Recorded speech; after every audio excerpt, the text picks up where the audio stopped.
తెలంగాణలో ఇప్పటివరకు కాంగ్రెస్ ప్రభుత్వం ఇచ్చినటువంటి హామీలన్నీ తొంగలో తొక్కింది అని చెప్పొచ్చు కాంగ్రెస్ ప్రభుత్వం. అయితే ఇందులో భాగంగానే ఉద్యమకారులకు కూడా కొన్ని హామీలు ఇవ్వడం జరిగింది. దానికి సంబంధించి ఉద్యమకారులందరూ కూడా చాలా పెద్ద ఎత్తున ఆందోళన వ్యక్తం చేస్తూ ఉన్నారు. అసలు వాళ్ళకి ఇచ్చినటువంటి హామీలను ఎంతవరకు నెరవేర్చబోతా ఉంది కాంగ్రెస్ ప్రభుత్వం అని చెప్పేసి. అయితే అసలు నెరవేర్చేటటువంటి ఆలోచన కాంగ్రెస్ ప్రభుత్వానికి ఉందా లేదా, అసలు ఏంటి ఉద్యమకారుల ప్రధాన నినాదాలు ఏంటి, ఇవన్నీ కూడా అడిగి తెలుసుకుందాం. తెలంగాణ ఉద్యమకారులు మనతో పాటు ఉన్నారు. హలో సార్, నమస్తే. చెప్పండి, మొత్తం కూడా ఇప్పటివరకు మనం చూసాం కాంగ్రెస్ ప్రభుత్వం ఇచ్చినటువంటి హామీలు పూర్తిగా ఏ రోజు ఇప్పటివరకు నెరవేర్చలేదు. దగ్గర 3 ఏళ్ళు అవుతుంది. అయినప్పటికీ కూడా ఉద్యమకారులను పట్టించుకోవడం లేదని చెప్పేసి మీరు చెప్తా ఉన్నారు. మరి ఇవే ఇచ్చినటువంటి మెయిన్ హామీలే నెరవేర్చని కాంగ్రెస్ ప్రభుత్వం ఇక ఉద్యమకారులకి ఇచ్చినటువంటి హామీలను గురించి పట్టించుకుంటుందని అంటారా మీరు?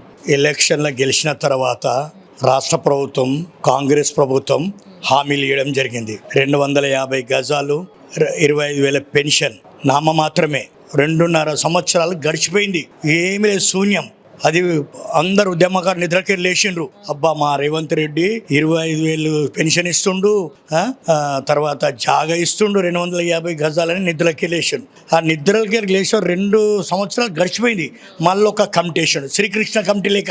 అది కాలయాపన, అది కూడా పుణ్యకాలం గడిచిపోతుంది. ఎందుకంటే ఉద్యమకారులు ఇప్పుడు అది ఏ ప్రాసెస్, 4 కమిటీ మెంబర్స్ వేస్తే ఈ ఉద్యమకారులు ఎలా ఇవ్వాలి? జైలుకి పోయిన వాళ్ళు కానీ, మరణించిన వాళ్ళకి కానీ, పేద పడుగు బలిగిన వర్గాలకు చెందిన కానీ ఉద్యమకారులు చాలా హార్డ్ వర్క్ చేసిండ్రు. వాళ్ళందరికీ న్యాయం చేయాలి. దానికి ఏదో కమిటీ పెట్టేసి మీటింగ్లు పెడతారంట. రాష్ట్రం మొత్తం 33 జిల్లాలు తెరిచి ఒక్కొక్క జాగాలో మీటింగ్ పెట్టే వరకు వీళ్ళు 1,00,000 మంది ఉద్యమకారులు అవుతారు. అంటే ఈ అందరు ఉద్యమకారులే. ఇప్పుడు బీసీ నినాదం స్టార్ట్ అయింది. ఇక నేను ఉద్యమకారిని కేశవరావు గారు జనరల్, ఆయన తెలియదా? లిస్ట్ కాన్స్టిట్యూన్సీ వైజ్గా లిస్ట్ ఇప్పించుకోవాలి. గవర్నమెంట్ అంటే ఎంతమంది ఉద్యమకారులను తెలుసుకోవాలి. వాళ్ళకేం తెలియకుండా లిస్ట్ ఎవరు ఉద్యమకారు మీకు తెలియదా? 4 కమిటీ వేసారు.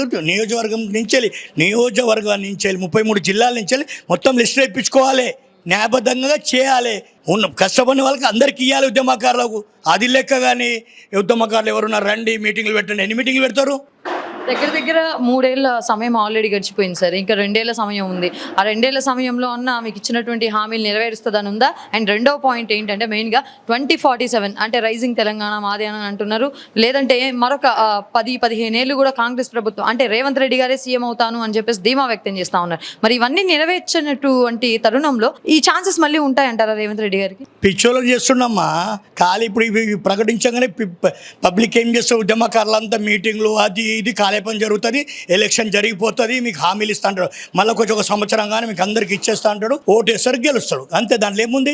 ఛాన్సెస్ ఉన్నాయంటారు మొత్తంగా మళ్ళీ ఎలక్షన్స్ లో కాంగ్రెస్ పార్టీ నుంచి రేవంత్ రెడ్డి గారు డైవెన్షన్ ఎట్లా చేయాలి, ఓటు ఎట్లా గుద్దించుకోవాలి. ఉద్యమకారులు ఎడ్డోళ్ళు పాపం తెలియదు, జాలి మనసున్నోళ్ళు గొర్రెల లెక్క ఊపుతారు. ఇస్తారు అంటే ఓకే అన్నా అని వాళ్ళని ఆడి పట్టుకుండు బస్ నడుపుతుండు.